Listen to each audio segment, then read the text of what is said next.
Kalingap, welcome back to my YouTube channel. Ayan, magandang araw po sa lahat guys. At ngayon, panibagong araw na naman tayo mga kalingap. Ayan guys, maganda yung panahon ngayon dito. At medyo may araw din, no? Sumikat si Haring Araw. Pero ngayon medyo makulimlim na naman ulit guys at pahapon na. At ayun nga guys, no, panibagong reaction tayo mga kalingap. Dito kay Kalingap Edo. Ayan, sa kanyang pagbibigay ng ayuda dito sa kanyang isang beneficiary na si Clarissa. So ayan guys, no, talaga naman si Papa Eds ay magaling nang mag-prank mga kalingap.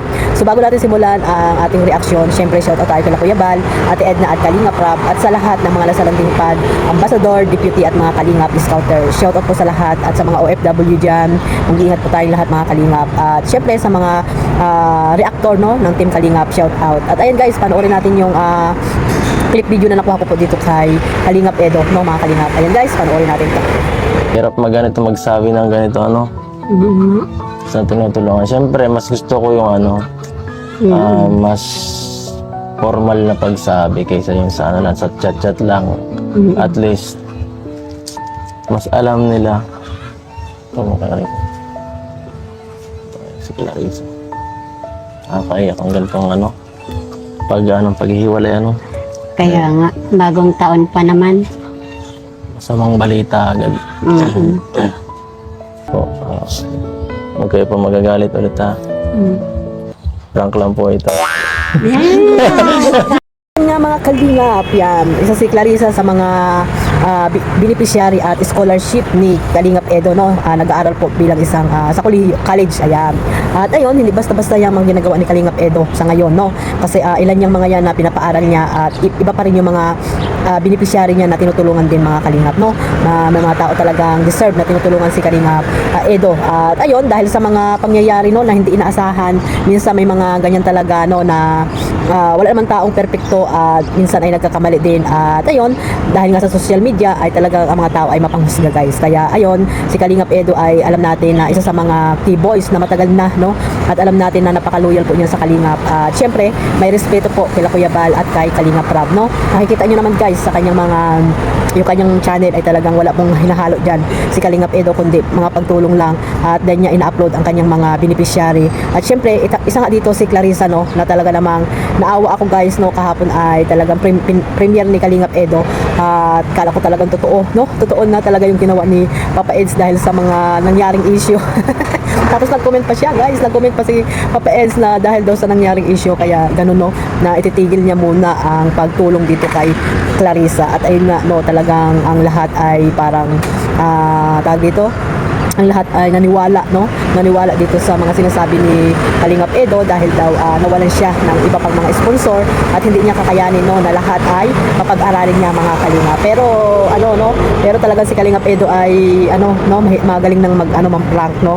At sa huli ay yun na tawag dito, napangiti na rin yung nanay ni Clarissa at si Clarissa ay talagang umiyak na rin guys kasi nga syempre, di ba? Bilang isang scholarship ay talagang malaki po ang naitutulong sa kanya ni Kalingap Edo lalo na sa kanyang tuition fee, no? Hindi na mag-iisip kung saan maghahanap lalo na yung kanyang mga magulang kasi alam naman natin na talagang si Clarissa ay deserve din talaga na matulungan ni Papa Eds kasi nga siyempre yung nanay niya, di ba? Yung nanay niya na walang trabaho at hindi makakapagtrabaho kasi nga, di ba, bulag po yung nanay ni Clarissa. Kaya nakakalungkot, di ba, mga kalingap, kung totoo yan na mangyari kay Kalingap Edo, no, na iwan niya si Clarissa. Pero hindi yan mangyayari guys. Gagawa at gagawa si Kalingap Edo ng paraan para sila ay matulungan, di ba, mga kalingap? Hindi man lagi-lagi pero alam natin si Kalingap Edo ay nandyan lamang mga kalingap. So, nandyan lamang sa pamilya ni Clarissa. Talagang si Clarissa po ay isa sa mga deserve na natulungan ni Kalingap Edo. Kasi nga, ganyan po yung pamilya niya, no? Yung nanay niya na hindi na makapagtrabaho kasi nga sa kalagayan, mga kalingap. So, ayun, no? Napangiti din. Napangiti din yung nanay ni Clarissa. Kala nila ay totoo na talaga na iiwanan na ni Papa Eds. Pero wala pang ganyan na sa vocabulary ni Kuya Edo na iiwan kayo, no? Gagawa at gagawa ng paraan yan para ipagpatuloy niya yung pagtulong niya sa inyo. Hindi man ganung kalakihan ay gagawa ng paraan yan bilang isang kalingap charity vlogger. Parang si ganyan pa kasi ang ni Kuya Bal, mga kalingap, isa si Kalingap Edo na sumunod sa yapak ni Kuya Bal Santos Matubang. So sana guys, no, kalimutan na po ang nangyari, no, ipagpatuloy ang suporta po kay Kalingap Edo na minsan po ay hindi naman talaga siya perfecto magsalita, no. Ganyan po talaga ang tao guys, no. Walang perfectong nilalang sa ibabaw ng mundo. Lahat nagkakamali. So sana ibalik niyo po yung tiwala niyo dito kay Kalingap Eds at ipagpatuloy niyo lang po ang suportan niyo po sa tambalan tambalang EDSA, no? Lalo na po kay Beyonce na alam natin na kailangan ni Beyonce ngayon ng tulong dahil nga hindi pa tapos ang kanyang bahay, di ba mga kalingap? No, ipagpatuloy nyo lang po yung pagmamarathon nyo dito sa tambalang EDSA, sa mga upload ni Kalingap Rab, no? At ayun nga, mayroon ng upload sa Kalingap Rab dyan na talagang kikiligin po kayo. At ayun, naging masaya na guys ang lahat. At ayun, naging ano na rin yung loob ng pamilya ni Beyonce kay Edo guys. At ayun nga mga kalingap, no? Iwasan mo nating mag-reaction dito sa upload ni Kalingap Rab about po dito sa EDSA, no? Pinagbabawal po 'yan, yung mga nagre-reels po diyan na matitigas ang ulo, di ba?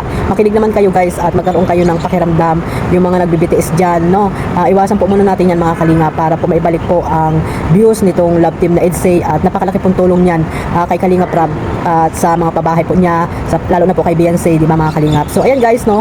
Dito lang ako nag-reaction sa charity works ni Kalingap Eds at dati pa naman ay nagre-reaction na po ako dito guys. At ayun, maraming po salamat sa suporta nyo at pagtitiwala nyo ulit dito kay Kalingap Edo, no? Pagpatuloy nyo lang po ang suporta ninyo at mag-focus lang po kayo sa pagmamaraton, no? Isama nyo po guys sa pagmamaraton yung mga upload ni Kuya Edo guys para mas marami pa siyang matutulungan na nangangailangan po dyan sa Pilipinas. At syempre, yung hamon ni Kalingap Rab na pabahay niya guys, no? Sana ay magkaroon siya ng pabahay at maribon cutting ni Kuya Bal Santos Matubang. At yung kay Romel, sana ay may pagpatuloy yun ni Kalingap Edo para masasabing meron na siya po siyang pabahay mga kalingap, no? At ayun, bilang isang reactor, no, supportahan po natin lahat guys at magkaisa na po tayo, one family, one kalingap. God bless po sa lahat guys, maraming po salamat sa suporta ninyo sa aking maliit na YouTube channel. Supportahan niyo po lahat ang mga charity vlogger sa man lugar po dyan sa Pilipinas. Bye po. God bless.